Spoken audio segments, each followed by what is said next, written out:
Hello and welcome to the Soft UK podcast. I'm Kate Hart and I'm the Engagement Officer for the charity SOFT, which is a support organisation for families affected by trisomy 13 and 18.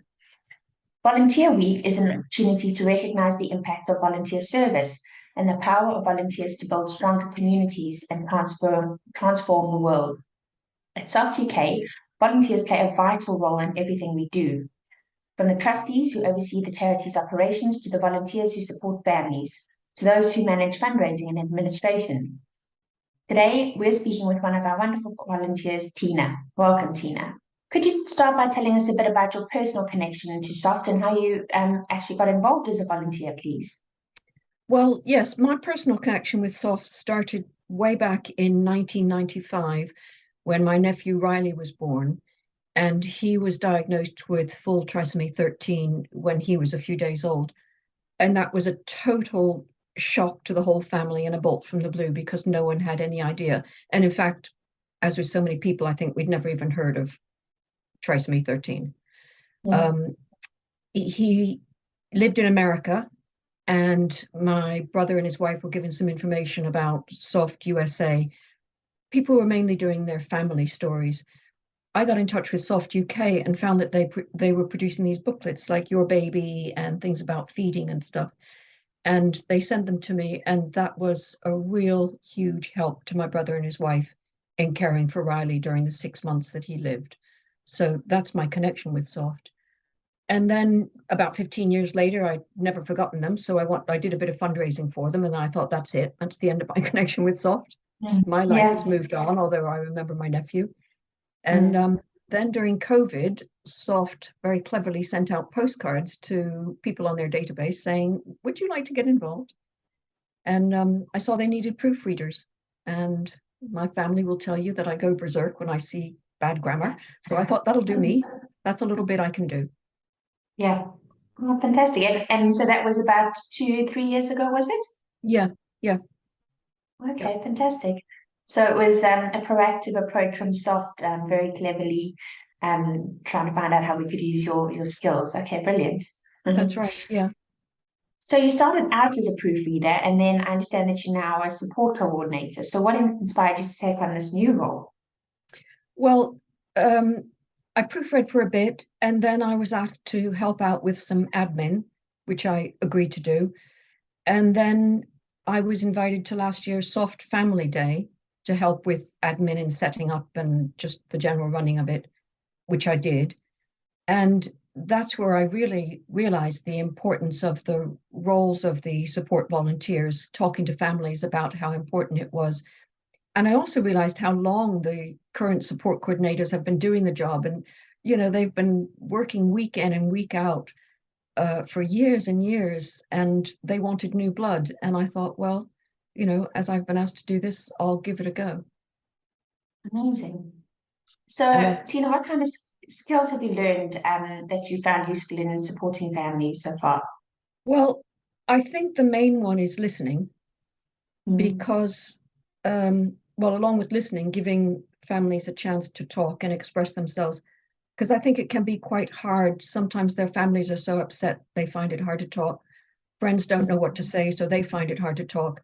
So it's really hard for a family going through the worst thing in their lives to find a space where they can actually talk to people. So just listening to people and let them talk, I think, is probably the biggest skill. That's amazing. Tina, can you share some of your most rewarding experiences you've had whilst volunteering for Soft UK? Well, I'd say it's probably not down to me, not to my work, but just being involved in soft in general. Um, Hearing from the families how important it is that they get the support and how grateful they are when they find soft, whichever type of support they take up, whether they want to join a Facebook group or whether they want to be put in touch with someone who's been through a similar experience. They're so grateful, and soft is so necessary for people at a really terrible time in their lives. And at last year's family days, at the various roundtable discussions, people were saying, they were bouncing ideas off each other and saying what they could ask for of their health and education services and just sharing coping strategies. So I've really enjoyed seeing all of that. And I suppose playing your part in all of that as well. Yes, a small part, but then that's what people do. Everyone does what they can, and Yeah, it all yeah, helps. Yeah. exactly. Tina, how would you say your volunteer work with Soft has impacted your life outside of the charity, if at all? Well, I think it has. I think it's probably, well, I hope it's made me a better listener. And I hope that I don't shy away from difficult conversations. Because, for example, if, a few weeks ago, I innocently said to someone, oh, how many children do you have? And he said, well, I did have two, but one died. And I think some people would say, oh, that's really hard. Let's change the subject quickly. And I just said, oh, I'm really sorry. What happened, if you don't mind telling me? And he was really happy to talk about it, because people Mm, do want their children and their family members remembered, and they're thinking about them all the time. of I don't course. think, people worry, oh, I'll make them remember the situation. Well, they remember the situation Mm. anyway. So I I like to still give people the chance to talk if they want to.